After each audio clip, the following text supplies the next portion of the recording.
Hello Thistledown Gang, welcome back to my channel if you've already been here. If not, hello, it is absolutely lovely to have you here and I hope you'll stay, and by that I mean please subscribe. And today is a bit of an odd video out. I haven't talked about feelings and inner workings in quite some time here on the channel, but today is a day where I do that. So lately, and by lately I mean in hindsight about for 2 years or something, I've been feeling very much at odds with my own femininity. And this is, by the way, this is not a trans coming out video. It would be absolutely perfectly fine if it were, but it isn't. I still remain cis. This being at odds reached a sort of zenith a few days ago. I decided that I wanted to dress quite feminine because, you know, at my job I usually dress fairly masculine. Now that I even have short hair, there's a lot of flannels going around, and nothing screams butch, lumberjack, bisexual like a flannel. Well, I wanted to dress a bit more feminine, and I even put on a wig. And then there was this moment where I stood in front of the mirror, being all dressed up already, having on a wig cap and applying makeup. It suddenly hit me like a ton of bricks, because I felt like I was breaking a taboo by just trying to be feminine. And that is all sorts of stuff. That is actually something I should definitely work on. And that is why we're here. Because, you know, I should not feel like I am breaking a taboo by expressing my gender. I felt like it was wrong to want to dress feminine because I have been a tomboy for all of my life. I've been misgendered as late as, I think, 14, because I have worn boys' clothes for a good part of my life. There were a few years when I tried to break out of that habit and try to dress in a feminine way, more obviously. But at some points I really managed to have this balance between being a tomboy and still wearing frilly dresses. And I really liked that. There are pictures of me in what I deemed fancy dresses. But still, I was a tomboy back then. I did not feel overly feminine. I did not feel confined by my femininity. And that is a feeling that I want back. And I don't want to feel like I have to hide my femininity to be accepted, to have people see me as someone they want to spend time with. And I am perfectly aware that most of this is only in my head. And I know I'm not alone with this. I talked to a friend and I described this weird feeling from the mirror.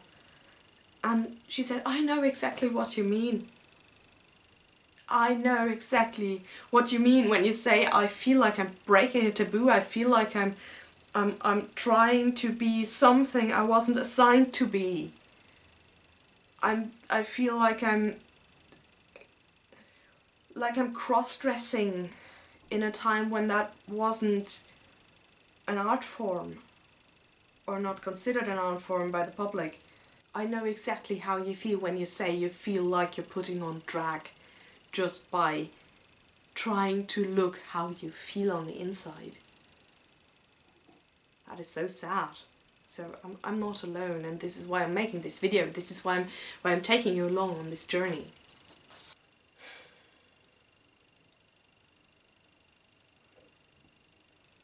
It kind of hurts to be not seen as the person you feel like inside. And I am quite aware that this is a problem in the trans community. Because if you identify and feel and are a different gender that you are than you were assigned at birth, and people keep perceiving you as something different, that hurts. Again, I'm not saying that I want to go completely femme, only wear dresses, only wear makeup.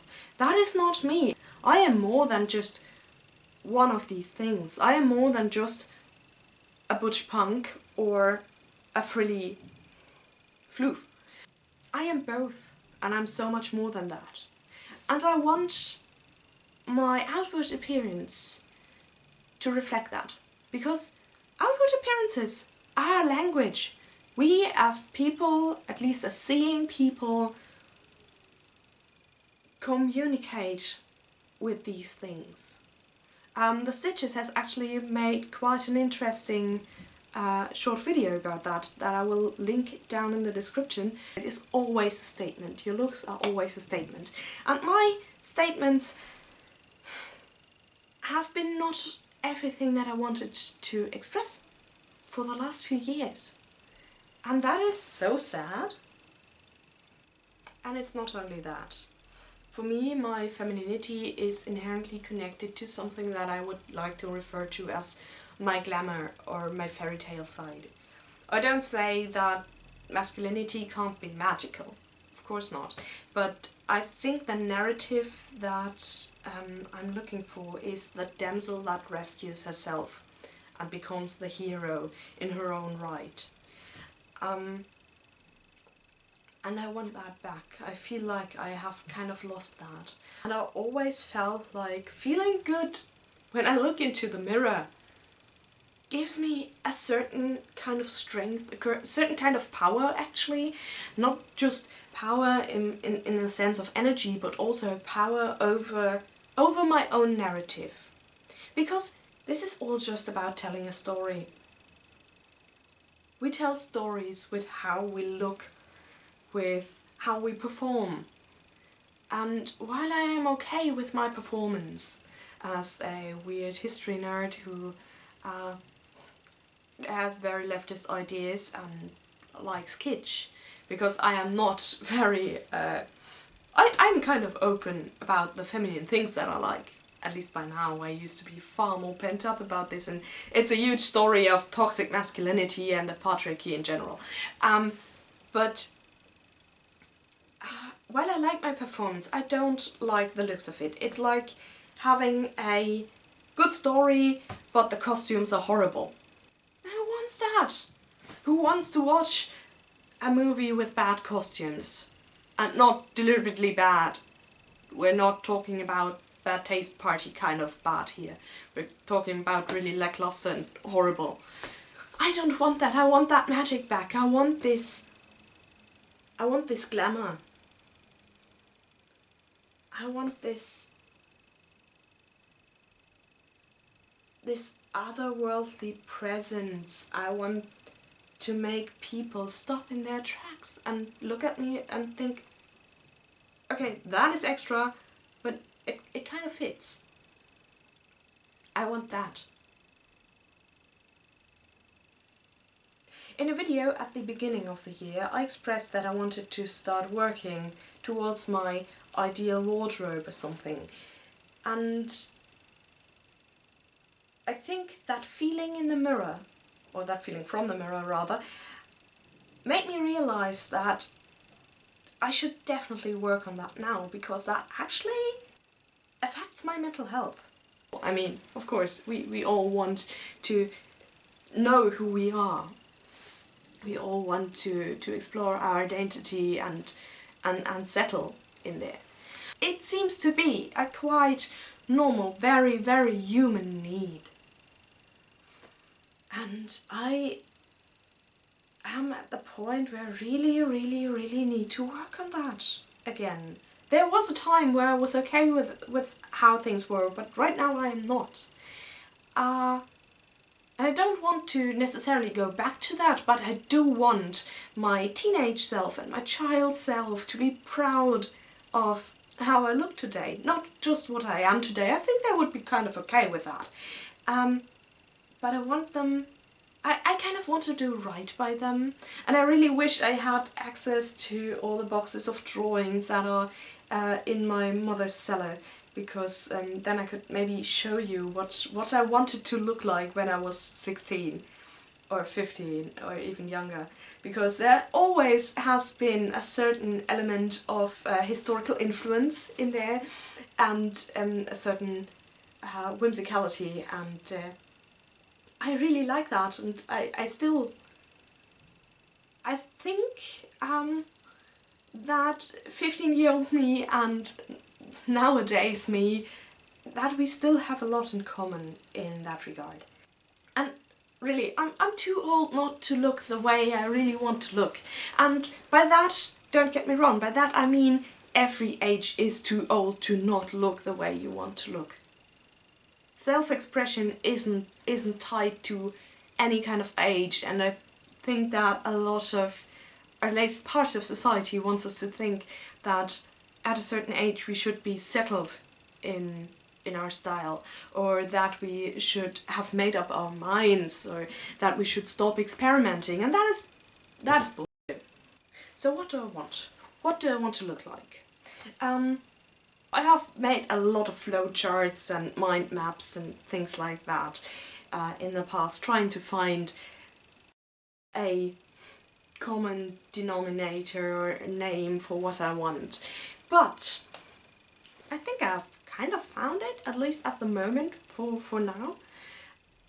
I think the style that I want to achieve, and the journey to which I will take you along on, would best be described as Strawberry Shortcake, but as the singer of a punk band, The Mice of Bramley Hedge, but as Scavenging Bog Witches, and Anne of Green Gables joins the Lost Boys.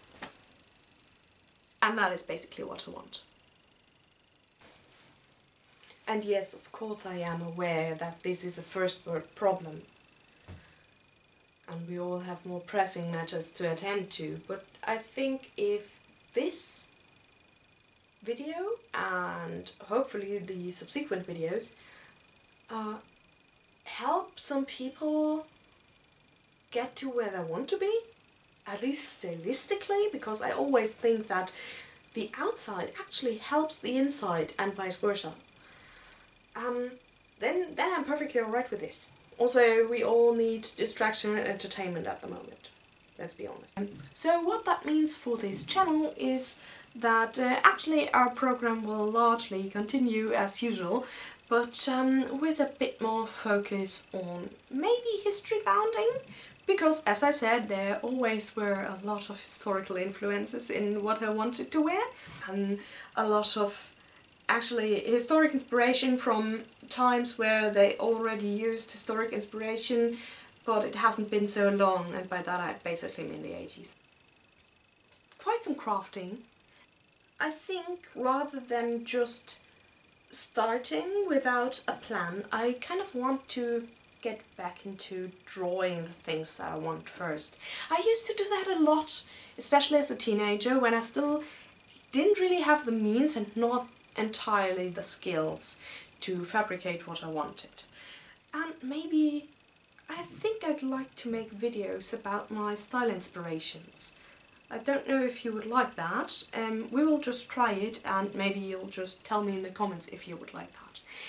And even though this video had a lot of incoherent rambling about magic and dressing up as a character in your own story, basically, I hope you will accompany me on this journey, because I think I'm not alone on this journey. I think there are a lot of people on the same path. The general way of self-expression and self-rediscovery, because maybe we just need to package things differently to see new things about us, about ourselves. And yeah, so even though this was incoherent rambling, I hope you still enjoyed this video, and I hope you will be with me. And before I get even more confusing, I'll just tell you to stay enchanted, and I'll see you all next time.